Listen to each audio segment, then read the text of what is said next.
Ma info iki memasuki Desa Serang, Kecamatan Pangurjo, Kabupaten Blitar. Poh, ilmu ya. Jan iki pome Serang anyar.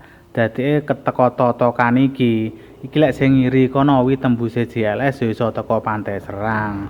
Lah terus lek sing anan iki arah ning ndi mak ya iki akeh sing ora ngerti. Lek sing ngiri tembuse Pantai Serang, tembuse JLS memang wi wong sak Blitar mesti akeh sing roh daerah ngesor-ngesoran kono wong daerah wis pokoke ya Kanigoro, Talundodaya, Wlingi dan lain sebagainya wilek ngiri tembuse Pantai Serang iki akeh sing roh mergane liwati ya kono wi jalur utama. Lek sing anan iki rene iki tembuse ngendi iki mungkin akeh sing ora ngerti ngono mak ya apa iki dalane Janses kene iki lek ra salah masuk dusun Klatak ya pasare kene iki meng tak pas diliwati mang. Kene dusune Klatak, desane Serang, Kecamatan Pangurjo, Kabupaten Blitar, Mbah. Lek salah ya minta maaf. Boh, iki dalane ya melu anyar iki hot mic baru iki.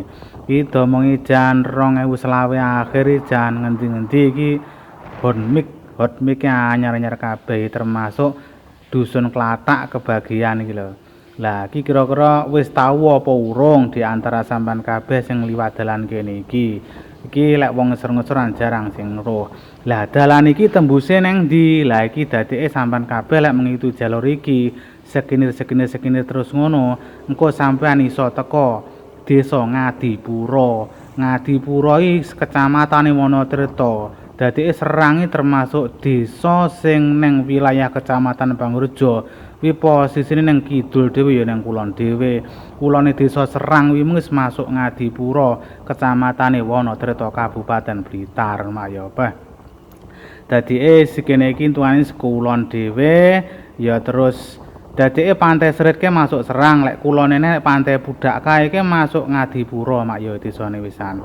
Wes janis matur suwun sampean kabeh ndelok videoku sampe entek. Jo lali di subscribe, di follow, terus dipitet jempole no mak ya.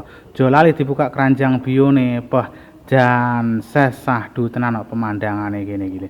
Lah, poh keadaan masyarakat yo ngene iki.